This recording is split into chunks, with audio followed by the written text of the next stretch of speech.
Bismillahirrahmanirrahim. Assalamualaikum warahmatullahi wabarakatuh. Alhamdulillahi rabbil alamin. Wassalatu wassalamu ala asrafil anbiya'i wal mursalin wa ala alihi wa sahbihi ajma'in.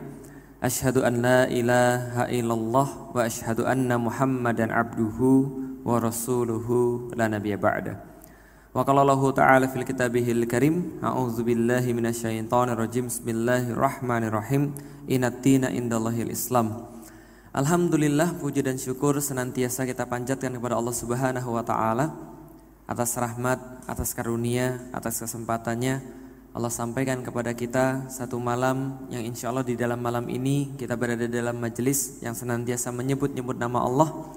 Kita senantiasa mensucikan Allah, kita senantiasa memuji-muji Allah, dan mudah-mudahan apa yang Allah kirimkan kepada kita berupa malaikat-malaikat menyaksikan setiap tasbih yang kita sampaikan kepada Allah, menyaksikan setiap tahmid yang kita sampaikan kepada Allah, dan mudah-mudahan apapun yang kita minta dalam majelis ini lantas dibawa oleh malaikat disampaikan kepada Allah Subhanahu wa taala. Dan mudah-mudahan selesai daripada majelis ini tidak ada yang pulang dan keluar daripada ruangan ini kecuali seluruh dosanya diampunkan oleh Allah Subhanahu wa taala, dijaga badannya dan ruhnya daripada siksa api neraka, dan diberikan oleh Allah balasan yang terbaik berupa surganya Allah. Dan mudah-mudahan kita memasuki surga itu bersama-sama. Amin. Salat dan salam semoga tercurah dan terlimpahkan kepada baginda Nabi besar Muhammad sallallahu alaihi wasallam, manusia mulia yang senantiasa kita rindukan baik di dalam diri kita, di dalam jiwa kita, ataupun kita selalu jaga nama beliau di dalam hati kita. Sungguh ketika kita menyebut nama Nabi Muhammad, kita senantiasa berdoa pada Allah, ya Allah, terima kasih atas karunia Nabi Muhammad bagi kami, dan kami mohon agar kami bisa dipertemukan dengan beliau. Andai kami tidak bisa dipertemukan di dunia, maka mudah-mudahan kami dipertemukan di akhirat. Ketika di yaumil kiamat, ketika seluruh manusia dalam kondisi yang ketakutan, dalam kondisi khawatir, maka mudah-mudahan Rasulullah Sallallahu Alaihi Wasallam mengenali kita, kemudian mengelompokkan kita sebagai orang-orang yang berbaris di barisan-barisan belakangnya, lalu kemudian dihantarkan menuju pada telaganya, diminum dari sana kita, lalu mudah-mudahan kita masuk surganya itu sekali lagi bersama-sama. Amin. Alhamdulillah. Teman-teman sekalian yang sudah dirahmati Allah, pertama-tama saya ingin mengucapkan terima kasih yang sangat luar biasa kepada Sahibul Bait, teman-teman dari Al-Azhar Kairo, terutama pada Pak Indra dan juga Ibu Lisa. Nah, ini adalah Masya Allah Sahibul Bait yang sangat peduli pada Islam. Ini ruangan dipakai semua gratis, Alhamdulillah. Karena teman-teman bisa masuk sini free. Lah kenapa? Karena memang kita tidak mengeluarkan apapun untuk ruangan ini. Ruangan ini tiap tahun, bukan tiap tahun, tiap kali saya kesini tambah bagus. Nah, ini apa namanya, lightingnya sudah bagus sekali. Kalau kemarin-kemarin masih agak remang-remang, ini kayaknya sudah sangat sempurna sekali. Soundnya juga sangat enak sekali, Masya Allah. Ini Pak Indra ini dulu adalah preman tobat, Alhamdulillah. Jadi Anda tahu kenapa di sini saya nggak dipersekusi, karena premannya sekarang buat sekolah, paham ya? Nah, jadi Alhamdulillah. Alhamdulillah teman-teman sekalian, pada hari ini kita akan sedikit bahas tentang bahagia. Ini benar-benar harus diperhatikan karena ini adalah sebuah jalan bagi kita untuk lebih memahami agama kita. Insya Allah semua pembahasan ini sampai akhir kita tidak akan lebihkan daripada jam 10, karena supaya teman-teman yang akhwat nanti bisa pulang juga dengan tenang, gitu kan ya. Nah, teman-teman sekalian, kalau kita berbicara tentang kebahagiaan, teman-teman harus tahu dulu tentang satu konsep. Konsepnya namanya adalah tujuan dan makna. Tujuan dan makna. Nah, kita belajar sedikit tentang tujuan dan makna. Contoh teman-teman sekalian, menurut teman-teman sekalian, macet itu enak atau tidak? Macet itu enak atau tidak? Bahagia atau sengsara? Sengsara. Pernah terjebak macet paling lama berapa jam? Paling lama berapa jam? Sejam di Palembang. Dari Palembang, dari Rifai sampai ke perempatan Caritas itu sekarang mungkin 45 menit sampai 1 jam bisa jadi. Paling lama terjebak macet berapa lama? 1 jam. 1 jam itu sangat-sangat biasa kalau di Jakarta. Saya kalau mau berangkat ngisi kajian zuhur di Jakarta, saya berangkat jam 10 untuk sampai ke Sudirman Tamrin itu sekitar jam 12 atau 12 lebih, 12 lewat 5. Lalu kajian dari jam 12 sampai jam 1, pulangnya sampai ke rumah paling cepat jam 3. Berarti untuk satu kajian saya perlu waktu 2 jam pergi, 2 jam pulang. Padahal rumah saya dengan Sudirman Tamrin itu cuma sekitar 20 km aja. Tapi 20 km 2 jam pergi 2 jam pulang. Kira-kira orang Jakarta paling lama kejebak macet berapa lama? Bukan 4 jam bolak-balik. Tapi orang Jakarta ketika weekend hujan gede itu bisa terjebak macet pergi dan pulang itu 8 sampai 9 jam. Kebayang nggak teman-teman sekalian? Sekarang kalau teman-teman pergi ke Bandung naik mobil itu ke Bandung paling cepat sekitar 5 sampai 6 jam. Kemarin saya pergi dari Jakarta ke Bandung berangkat jam 9 malam sampai sana subuh jam 4. Paham teman-teman sekalian?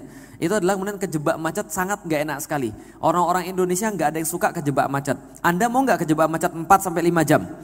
Cuma di mobil berteman cuma HP itu pun cepat habis baterainya. Lalu kemudian teman-teman pasti merasa kesal, merasa gak suka, merasa sengsara. Betul begitu? Ada yang suka kejebak macet? Enggak, tapi saya bisa mengubah teman-teman sekalian bisa jadi suka kejebak macet, bahagia terjebak macet cuma dengan mengganti tujuan dan makna. Gimana caranya? Oke, enggak mau kejebak macet? Enggak, tapi pertanyaan saya, mau enggak kejebak macet di musim haji ketika di Mekah dan Madinah? Mau? Semuanya mau. Kenapa mau? Apa yang berbeda antara macet di Indonesia dengan macet di sana? Macet di sana kita punya makna, macet di sana kita punya tujuan. Gak apa-apa Ustadz, kalau untuk haji jangankan macet-macetan, gak ada masalah. Susah pun saya jalani. Kenapa? Karena saya mau untuk berhaji. Bisa dipahami teman-teman sekalian? Tujuan dan makna. Andai kita punya tujuan dan makna, akan lebih besar chance kita ketemu dengan kebahagiaan.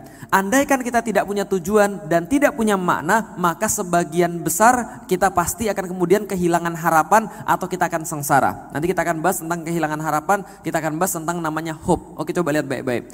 Suatu hari saya ngajak Mas Cahyo baru pertama kali saya ajak pergi minum kopi. Siapa yang suka minum kopi? Angkat tangan yang suka minum kopi. Banyak, alhamdulillah. Siapa yang minum kopi masih pakai gula? Angkat tangan. Yang minum kopi masih pakai gula, newbie, paham teman sekalian? Karena kalau yang sudah serius minum kopinya itu nggak pakai gula. Lah kenapa? Kata teman saya, kalau Anda minum kopi pakai gula itu sama saja. Anda mau pakai kopi, Anda mau pakai kertas lalu kemudian dibakar sampai jadi arang, lalu kemudian masukin ke air, lalu diaduk-aduk dikasih gula, itu rasanya sama, paham teman sekalian? Gak ada bedanya antara kopi dengan kemudian arang kalau sudah dikasih gula. Ya, artinya ketika saya ngajak Mas saya untuk minum kopi, saya ngajak dia ke tempat kopi yang serius. Kopinya benar-benar kopi asli, lalu kemudian diseduh dengan cara-cara yang belum kita tahu sebelumnya. Setelah diseduh, dihidangkan kepada dia. Saya tanya, gimana Mas? Gak enak belas. Pokoknya gak enak banget. Lah kenapa? Kopi apa ini? Pahit banget. Kopi macam apa ini? Lalu kemudian dia bilang kopinya gak enak. Lalu saya bilang, sebentar saya belum cerita tentang kopinya, belum ngasih tahu maknanya, sehingga dia belum dapat tujuan tentang kopinya. Saya cerita, gini Mas, kopi itu ada dua, Robusta, Arabica. Ini yang paling banyak. Ada lagi yang ketiga namanya Liberica. Beda antara Arabica dan Robusta, Arabica lebih mahal daripada Robusta. Mungkin harganya bisa 10 kali lipat daripada Robusta. Robusta itu apa? Kopi-kopi kampung, itu Robusta. Kopi Lampung itu kebanyakan Robusta juga. Nah, artinya adalah kalau kita lihat kopi Robusta sama Arabica beda. Kalau Robusta lebih banyak kafeinnya, kalau Arabica itu ada aroma-aroma tertentu.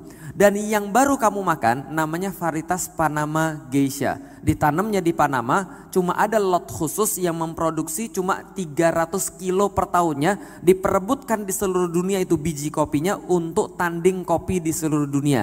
Dan harganya 300 gram harganya 3 juta. Langsung mendadak setelah saya cerita selama setengah jam tentang kopi yang barusan dia minum, langsung dia bilang gini, ini kopi paling enak yang pernah saya makan. Paham sekali? Lah kenapa? Karena ada makna yang berbeda di situ. Begitu teman-teman ada makna yang berbeda, teman-teman punya tujuan, maka hidup kita jadi punya arti. Alias kita punya hope, kita punya harapan. Harapan itu sebenarnya membuat kita bahagia. Contoh, seorang laki-laki dia pengen kemudian nikah. Setelah kemudian searching di internet, setelah kemudian lewat perjodohan, lewat ustadznya, dia dapat ada seorang awat cantik seperti yang dia bayangkan. Sesuai dengan yang dia inginkan, pintar baca Quran dan sebagainya, tapi tinggalnya di Surabaya misalnya. Maka pergilah dia dari Palembang ke Surabaya karena dia nggak punya duit, karena cinta dia jalani naik motor teman-teman sekalian. Naik motor dari Palembang pergi ke Surabaya, nyebrang kemudian pergi dari Lampung pergi ke Banten ke Jakarta, lalu kemudian naik motor di Pantura. Di Pantura ketika dia ketemu orang dia ditanya, "Nak, kamu ngapain?" "Saya mau pergi ke Surabaya." "Ngapain?" "Saya mau melamar seorang wanita pilihan saya untuk kemudian saya nikahi." dia akan bangga cerita pada semua orang. Emang kamu gak capek? Capek, tapi saya harus melanjutkan perjalanan ini. Lah kenapa? Karena saya mau melamar wanita yang saya cintai. Kemudian terus menerus, tiba-tiba motornya mogok. Apa yang dia lakukan? Dia gak menyerah. Kenapa? Dia masih ada harapan.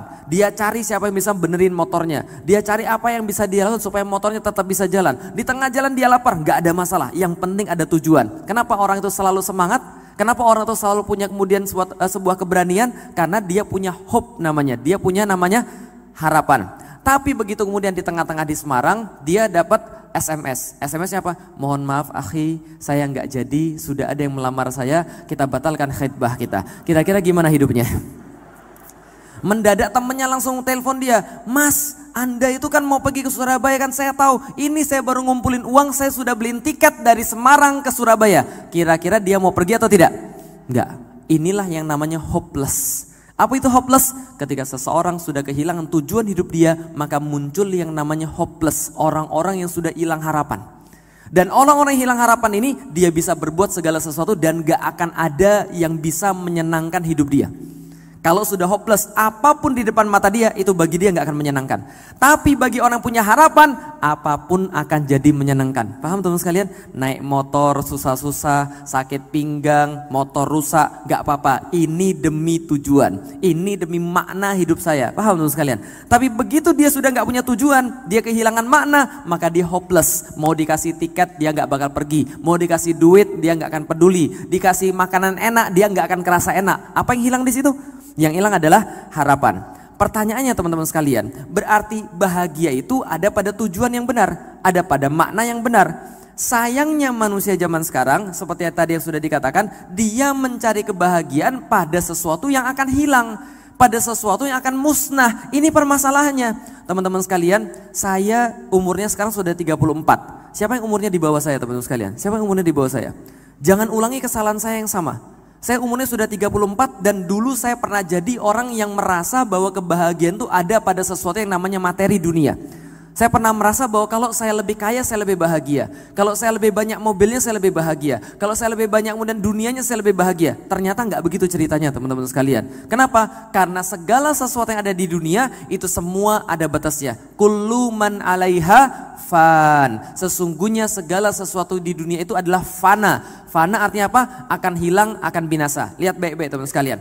Makna dan tujuan. Apa yang terjadi kalau Anda menggantungkan dan Anda merasa kebahagiaan itu ada pada dunia? Teman-teman sekalian coba lihat baik-baik. Segala sesuatu yang ada di dunia ada dua ciri-ciri. Satu, terbatas. Dua, semakin dinikmati semakin hilang kenikmatannya. Betul atau betul? Contoh, teman-teman lagi puasa, lapar banget. Jam 4 sore sudah ngeliatin jam, pergi ke pasar beli seluruh makanan-makanan yang disukai. Kalau pas lagi buka puasa pengen makan apa? Pempek ekstrim gitu ya. Pas buka puasa pengen makan apa? Yang paling seger apa kira-kira? Es buah. Makanannya apa kira-kira? Pempek, oke pempek. Taruhlah teman-teman sekalian dikasih pempek gratis yang paling premium, lalu kemudian sama es buah yang paling enak. Pas azan, Allahu Akbar, pas makan, Masya Allah, itu rasanya sudah kayak di Sidratul Muntaha, paham teman sekalian? Sudah kayak masuk surga rasanya, enak banget rasanya, enak banget. Seolah-olah kemudian surga sudah di DP teman-teman sekalian. Pertanyaan saya, Anda dikasih lagi gratis es buah yang sama satu mangkok, dikasih lagi gratis pempek yang sama satu kemudian piring untuk dimakan lagi. Pertanyaannya, piring yang kedua dan mangkok yang kedua yang dimakan apakah senikmat yang pertama? Enggak. Kenikmatannya berkurang. Dikasih lagi mangkok ketiga, apa yang terjadi? Masih enak lagi. Dari senang berubah jadi senap, paham teman-teman sekalian? Senep gitu kan. Kenapa senep? Karena kebahagiaan itu, kesenangan itu kalau disandarkan pada dunia, dia akan semakin berkurang. Mangkok pertama enak tenan 100%, enak banget 100%. Mangkok yang kedua berkurang, mangkok yang ketiga, mangkok yang keempat, mangkok yang kelima berkurang. Dunia itu senantiasa berkurang. Yang kedua, dunia itu kenikmatannya terbatas dan gak bisa lebih. Contoh teman-teman sekalian, ini mungkin belum umurnya semua, tapi saya tanya, yang jomblo angkat tangan, yang jomblo. Nah, terima kasih. Dari wajahnya kelihatan itu kan ya penderitaan Anda itu ya. Di Turki itu teman-teman sekalian ada pasukan khusus namanya Yeniseri. Yeniseri itu pasukan khususnya disimpan di terakhir. Jadi kalau nggak mempan semua baru Yeniseri keluar. Ada yang namanya pasukan kedua namanya pasukan reguler, namanya pasukan Sipahi. Pasukan Sipahi ini pasukan bayaran yang memang digaji oleh negara untuk kemudian melawan orang-orang yang tidak suka dengan Islam. Pasukan yang paling depan namanya pasukan Azab. Tahu pasukan Azab? Artinya dalam bahasa Indonesia azab berasal dari bahasa Arab, artinya dalam bahasa Indonesia jomblo. Paham teman-teman sekalian? Pasukan azab, dan pasukan azab ini selalu minta di garis depan. Lah kenapa? Mungkin dia merasa kehidupan terlalu pahit teman-teman sekalian. Setiap Syawal ditanya kapan kawin, paham teman-teman sekalian. Nah makanya kemudian dia maju ke depan supaya cepat mati kan itu kan ya. Nah baik, teman-teman saya perhatikan baik-baik. Teman-teman yang masih jomblo ketika mau menikah pasti ada bayangan tentang pernikahan yang paling teman-teman inginkan. Betul begitu? Saya pengen begini, saya pengen begini, saya pengen begini, saya pengen begini. Tapi impian yang paling teman-teman mau ketika menikah, ketika jadi kira-kira kenikmatannya ada batasnya atau tidak? Ada batasnya. Kuat berapa lama? Kuat berapa menit teman-teman sekalian? Ada batasnya, paham kira saya? Dan ketika sudah sampai batas itu nggak bisa dilampaui lagi. Ini coba berpikir baik-baik, saya cuma pengen ngasih tahu pada teman-teman sekalian, dalam dunia ini semua hal yang kita inginkan dan yang kita pikir bisa ngasih kebahagiaan ternyata terbatas dan semakin dinikmati semakin dia hilang. Oke coba lihat, ada orang yang bilang kalau saya kaya saya akan hidup lebih bahagia. Enggak. Kalau sekarang Anda belum kaya, Anda lagi nggak punya duit, itu Allah kasih, bukan Allah, itu dihiaskan kepada Anda agar bahagia ketika punya sesuatu. Ngerti nggak maksudnya? Oke gini, bagi orang miskin, dia akan pikir dihiaskan bagi dia oleh syaiton, bukan oleh Allah. Oleh syaiton dihiaskan bagi dia, enak ya jadi orang kaya. Bagi jomblo, dihiaskan kepada dia oleh syaiton, enak ya kalau kita sudah menikah. Bagi seorang yang kemudian gak pernah pergi naik pesawat, dihiaskan oleh syaiton, enak ya kalau naik pesawat. Bagi orang gak terkenal, dihiaskan oleh syaiton, enak ya kalau kita jadi terkenal. Paham teman-teman sekalian? Padahal kalau dia punya, itu kenikmatan diambil dari dia. Contoh, dulu ketika saya masih kere, saya sama istri saya, ketika gaji saya masih 2,5 juta per bulan, kebahagiaan bagi kita, kesenangan di dunia bagi kita adalah setiap weekend saya ngajak istri saya makan di satu restoran, keluar duit 50.000 untuk paket berdua. Tahun 2008-2009, 50.000 sudah dapat 4 makanan utama, lalu kemudian minuman, kita makan senangnya minta ampun. Nikmat banget rasanya. Sekarang sudah punya gaji lebih daripada 2 juta. Disuruh makan paket yang sama sekarang harganya sudah 150.000 teman-teman sekalian. Tapi pertanyaan saya beli itu, saya bisa makan itu, kebahagiaannya sama nggak dengan dulu pas saya masih kiri? Paham gak maksudnya? Diambil oleh Allah sebegitu juga. Seketika diambil oleh Allah. Sekarang coba bayangkan baik-baik, yang merasa dunia itu menyenangkan. Oke, Anda bersimulasi saja. Contoh, Anda dikasih duit 100 miliar per hari. Banyak nggak? Banyak nggak kira-kira? Ada yang pengen duit, bayangkan Anda punya duit 100 miliar per hari. Tapi syaratnya harus habis hari itu juga. Setiap hari Anda akan dikasih, tapi harus habis saat itu juga. Kalau tidak habis, Anda akan dibunuh. Pertanyaan saya, Anda mau ngapain kira-kira dengan duit 100 miliar itu? Kira-kira dengan sedekah? Nggak boleh, ini kan nggak bicara Islam. Harus dihabisin, kira-kira gimana caranya? Oke, saya bantu. Menurut Anda, baju apa yang paling mahal yang pernah Anda lihat? Harganya berapa? 200.000. Aduh. Hina banget hidupnya. Hina banget iya. Yang paling bagus 200.000. Serius. Oh ini pernah main ke mall ini kayaknya. Itu pun kredit kayaknya ya. Oke. Apa namanya? Baju apa yang paling bagus yang pernah Anda lihat? Harganya berapa kira-kira? 1 juta. Oke, belilah 10. Jadi berapa? Jadi 10 juta. Masih sisa berapa duit? Masih banyak. Masih 99 miliar sekian. Oke, beli mobil baru supaya pacak jalan-jalan. Mobil apa yang paling banyak, yang paling bagus yang kita bisa pikiri? Apa? Mobil apa? Lamborghini, bagus. Oke, Lamborghini dosa dibeli karena ini kan per hari. Ya kan wong kayo sewa bae. Kalau kita sewa Lamborghini kira-kira berapa? Ya paling sehari 200 juta. Dan 200 juta itu sama sudah sama sopirnya, sudah sama bensinnya, sudah sama segala-galanya. Betul begitu? Oke, berarti berapa tadi? Nyawanya 100 juta atau 200 juta. Taruhlah 200 juta. Berarti masih sisa berapa?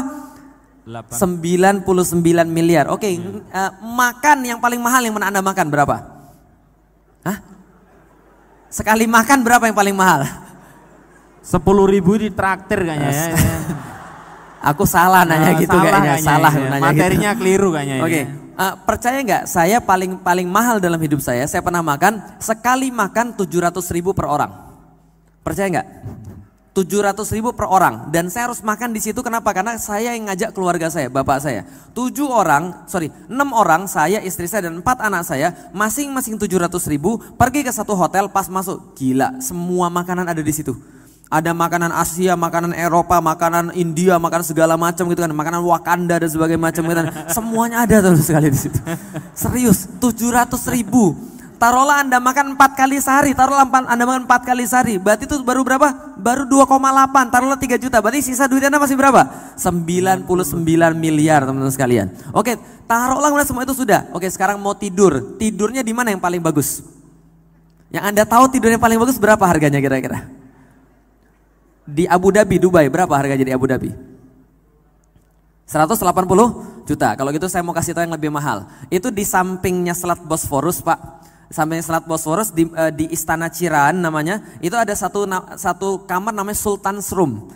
Jadi kamarnya Sultan. Itu kemarin pernah dipakai Barack Obama, Oprah Winfrey dan sebagainya. Itu harga satu kamar itu Sultan's Room 1 malam 400 juta. Oke, Anda nginep di sana. Berarti masih berapa duit Anda?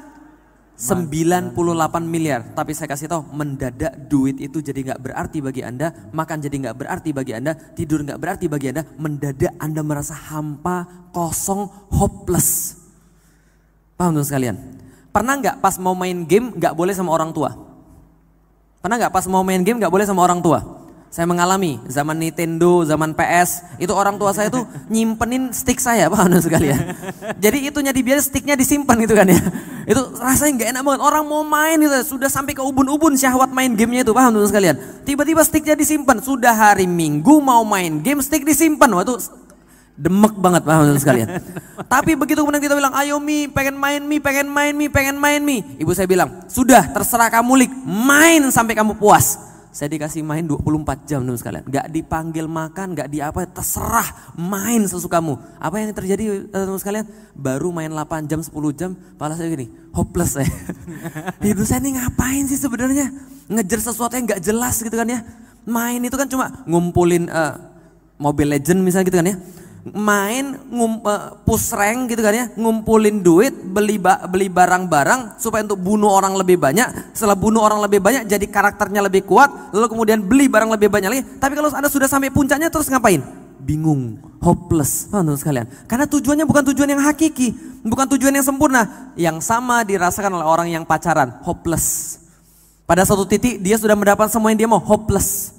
Semua di dunia dia bikin hopeless. Lah kenapa? Karena Anda menyandarkan pada tujuan yang salah dan pada makna yang salah. Karena itulah coba lihat baik-baik. Allah sampaikan di dalam Al-Quran surat Ali Imran ayat 14. Zuyyina linnasi hubbus syahawati minan nisa. Lihat baik-baik. Allah hiaskan kepada manusia hubbus syahawati minan nisa. Syahwat kepada nisa. Wal banin wal qanatiril muqantarati minadz zahabi wal fiddah, dan dihiaskan kepada kita pada perempuan, pada anak-anak dan kepada harta benda seperti kemudian zahabi wal fiddah, seperti emas dan perak, wa khailil musawwamati wal an'ami wal harth, dan juga kuda-kuda pilihan, binatang-binatang ternak, dan juga kemudian sawah-sawah perladangan. Zalika mataul hayatud dunya, semua itu adalah segala sesuatu yang Anda anggap menyenangkan yang ada di dunia. Wallah, sesungguhnya Allah, benar cuma Allah, indahu husnul ma'ab. Hanya pada Allah Anda bisa menemukan kesenangan yang sejati itu, kebahagiaan yang sejati itu. Kalau Anda mau untuk bahagia, balik pada Allah. Allah bilang balikan yuk kalau mau dapat. Dari dulu sudah Allah sediakan bahagia, cuma Anda cari pada yang lain. Berkali-kali Allah bilang begitu di dalam Al-Quran. Allah itu kemudian ngasih Anda harapan. Sementara yang selain Allah ngasih Anda hopeless. Tapi Anda malah ngasihnya kepada yang hopeless. Bukan kemudian balik pada Allah. Harusnya Anda mau balik pada Allah. Jangan lupa bahagia. Gimana caranya? Sertakan Allah dalam kehidupan kita. Maka kita pasti akan bahagia. Sertakan Allah dalam kehidupan kita. Maka kita menemukan kebahagiaan yang sejati. Gimana cerita misalnya contoh kebahagiaan yang sejati? Lihat, siapa yang jomblo? Katakan yang jomblo. Mau nikah? Mau nikah? Mau saya kasih tau rahasianya? Oke, perhatiin baik-baik. Rahasia bahagia dunia akhirat. Kalau Anda datang ke pernikahan, Anda biasanya doain mereka dengan satu doa. Apa doanya? Samawa ya, sakinah, mawadah, warahmah ya. Dapat dari mana itu ayat? Dapat dari surat Al-Rum ayat 21. Wa min ayatihi an khalaqalakum min anfusikum azwajan litaskunu ilaiha wa ja'ala bainakum mawaddatan wa rahmah. Kan gitu kan ya? Sakinah ya. Oke, kita bahas. Pengen keluarganya sakinah? Pengen keluarganya sakinah? Perhatikan baik-baik. Sakinah dalam bahasa Arab ini penting bagi masa depan Anda. Ibu-ibu perhatikan kalau misalnya anak-anak perempuannya pengen bahagia, sakinah bahasa Arab itu diambil sesuai dengan kata seperti kalau kita belajar tajwid, sukun. Pernah belajar tajwid? Sukun artinya? Sukun artinya? Ini TK nyogok semua ya. Sukun artinya dalam belajar tajwid? Mati. Selain mati? Berhenti. Selain berhenti? Diem, stop. Contoh, kitabah. Kitabah itu kalau baknya dikasih sukun bacanya jadi kitab. Diem. Kitab. Enggak pakai a-nya lagi karena sudah diem. Paham sudah di sini? Sukun itu sama dengan sakinah, asal katanya sama. Berarti sakinah bisa berarti berhenti, diem, enggak mati. Mati itu bahasa Palembang, wah menurut sekalian. Diem, berhenti. Coba lihat lagi. Apa kata sakinah? Sakinah juga dipakai dalam bahasa Arab maskanah. Maskanah artinya tempat kediaman. Sama kayak tadi diam. Berarti maskanah tempat kediaman. Wa masakinu tardaunaha di dalam Al-Quran. Dan tempat-tempat kediaman, rumah-rumah kalian yang kalian ridhoi. Artinya adalah apa? Artinya sakinah, maskanah tempat kediaman. Artinya apa? Coba lihat. Sakinah itu adalah perasaan ketika kita masuk ke rumah. Makanya bagi orang yang sudah menikah, kalau dia mendapatkan istri yang tepat, dia nggak usah punya rumah, cukup punya istri yang benar. Paham teman sekalian? Tapi kalau Anda cari istri yang salah dan Anda sudah punya rumah, itu rumah jadi neraka bagi Anda. Teman-teman sekalian. Tapi kalau Anda nggak punya rumah tapi punya istri yang tepat, itu nanti insya Allah Anda merasa punya rumah walaupun nggak punya rumah. Karena istri itulah rumah maksudnya. Oke, kita bahas tentang sakinah. Sakinah artinya diam seperti rumah. Orang kalau masuk rumah tenang atau tidak? Tenang atau tidak? Pernah nginep di hotel bintang 5? Belum. Lihat hotel bintang 5 pernah? Pernah. Kira-kira nginep di hotel bintang 5 enak atau tidak? Enak hari pertama. Hari kedua nggak seenak hari pertama. Hari ketiga Anda mulai tidak menghargai semua yang mewah-mewah yang pertama kali Anda anggap mewah. Hari keempat, hari kelima Anda mulai masuk kepada tadi kullu man 'alaiha fan, semakin berkurang, semakin berkurang, semakin berkurang. Seperti yang kita bahas dari awal tadi. Tapi bedanya dengan rumah adalah rumah semakin ditinggali semakin kita betah. Betul atau betul? Itu bedanya rumah sama kemudian yang lain. Berarti sakinah artinya adalah sakinah artinya diem. Sakinah adalah stabil, dalam bahasa Jawa namanya mapan. Mapan diadopsi dalam bahasa Indonesia. Mapan dalam bahasa Jawa menjadi papan. Pernah lihat papan? Papan pernah nggak goyang-goyang? Enggak. Papan tuh kalau sudah begini dia nggak goyang, dia diem. Kalau papannya berdiri jatuh. Paham menurut sekalian? Tapi kalau papannya begini dia diem. Itu maksudnya sakinah. Artinya laki-laki itu bisa menjadi sakinah kalau dia nikah karena Allah, taat karena Allah, baru datang sakinah. Tapi kalau dia tidak nikah karena Allah, hidupnya nggak akan sakinah. Jadi kalau mbak-mbak pengen dapat jodoh yang seperti apa? Yang sakinah Ustadz, nggak bakal dapat. Kenapa? Jomblo tuh nggak ada yang sakinah, paham teman sekalian? Karena kata Allah sakinah tuh diberikan pada yang nikah. Berarti jomblo tuh begini, paham teman sekalian? Nah ini jomblo, paham teman sekalian? Nggak ada yang stabil jomblo itu. Dikit-dikit marah, dikit-dikit ngamuk, dikit-dikit baper gitu. Kenapa nggak ada yang stabil? Jomblo begini, dikit-dikit marah gitu. Nah ini jomblo begini nih. Duit nggak bisa dipegang karena nggak stabil. Makanya kalau misalnya ibu-ibu mau nyari suami yang mapan tuh adalah siapa? Yang sudah nikah. Wah, sekalian. Jelas di sini? Oke, enggak gitu kan ya. Menolak langsung kita. Oh, tahunya seneng banget, seneng nih Pak Indra. Oke, artinya adalah apa? Artinya adalah kalau kita bicara tentang sakinah, sakinah itu adalah orang-orang yang sudah menikah, seperti orang sudah menikah dia diam, dia stabil. Coba kita lihat di dalam Al-Qur'an, Allazi anzala sakinatan fi qulubil mu'minin, adalah Allah dia yang menurunkan rasa sakinah itu pada diri orang-orang mukmin. Nyambung dengan ayat yang tadi saya baca surat Ali Imran ayat 14. Kenapa? Karena sakinah, kebahagiaan sejati itu Allah yang kasih langsung kepada hati orang-orang mukmin. Paham teman sekalian? Jadi kalau Anda cari pada Allah, Anda salah. Kalau Anda cari kebahagiaan itu ada pada selain Allah, Anda salah. Sebaliknya yang Anda temukan pasti hopeless, sengsara. Jelas kira-kira maksud saya? Dan Anda nggak usah membuktikan, sudah banyak yang membuktikan. Terakhir banget saya pengen cerita, barusan kemarin sebelum saya pergi ke Palembang, tanggal 9 saya naik pesawat pergi ke Palembang. Paginya saya ngisi kajian, ada ibu-ibu datang saya nangis-nangis teman-teman sekalian. Nangis-nangis dia bilang, Ustadz makasih ya Ustadz kajiannya, saya nggak sengaja datang ke sini, saya stres. Dia jalan-jalan dari rumah, jalan-jalan, stres nggak tahu menuju kemana, tiba-tiba kemudian sampai ke masjid tempat saya ngisi, lalu kemudian masuk ke masjid, dengerin kajian, setelah itu dia kemudian nemuin saya sampai nangis-nangis. Dia bilang apa? Ustadz semalam saya baru mau bunuh diri sama 2 anak ini. 2 anaknya cewek, dia gendong, satu masih sekitar 2 tahun, satunya masih sekitar 1 tahun. Mau bunuh diri minum baygon. Paham teman sekalian? Saya bilang sama dia, Mbak, andaikan Anda jadi bunuh diri, itu justru murka Allah yang paling besar pada Anda. Lah kenapa? Allah akan merasa tersinggung. Kenapa merasa tersinggung? Gini deh, Anda punya orang tua dan Anda punya utang sama teman Anda. Utangnya cuma 500.000. Orang tua Anda tuh konglomerat. Teman-teman sekalian, konglomerat, Anda utang sama teman Anda 500.000 terus Anda bunuh diri. Apa kata orang tuanya? Kurang ajar nih anak, kenapa gak bilang sama saya? Paham ya? Ini kita punya siapa? Allah. Allah yang punya apa? Jangankan miliaran duit, ini Allah yang nyiptain semuanya. Allah merasa tersinggung, kenapa gak ngomong sama saya? Kalau ngomong sama saya itu saya selesaikan sangat mudah sekali. Tapi dia putus asa, hopeless. Kenapa hopeless? Karena dia sama sekali tidak mengenal Allah. Paham teman sekalian? Coba kalau dia kenal Allah. Coba kalau dia tahu bahwa Allah tuh maha berkuasa. Coba kalau dia tahu Allah tuh maha punya segala-galanya. Coba kalau dia tahu Allah tuh maha menyelesaikan. Allahu Akbar. Allah tuh maha besar. Mungkin dia tidak akan pernah kepikir untuk bunuh diri. Paham teman sekalian? Lalu saya tanya sama dia, Mas, Mbak mohon maaf. Mbak utangnya berapa? 1 miliar Ustaz. Ya Allah baru 1 miliar mau bunuh diri. Temen saya tuh utang 80 miliar Mbak. Tapi santai aja, sekarang udah lunas. Kenapa? Karena dia sadar dia salah, lalu bergantung pada Allah. Wallah indahu husnul ma'ab. Balik ke sini kata Allah.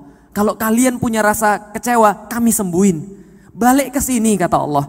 Kalau kalian punya rasa sedih, kami hibur. Balik ke sini ke Allah. Kalau kalian kurang, kami lebihin semuanya.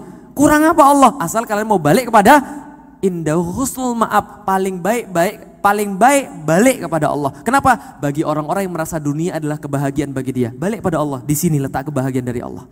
Saya dipahami sekalian. Tapi karena orang tidak kenal Allah, karena orang tidak tahu Allah, maka hidupnya senantiasa sengsara, hopeless, dan dia lupa bahagia. Jangan lupa bahagia, ingat Allah Subhanahu wa taala. Assalamualaikum warahmatullahi wabarakatuh. Waalaikumsalam warahmatullahi wabarakatuh. Luar biasa ya.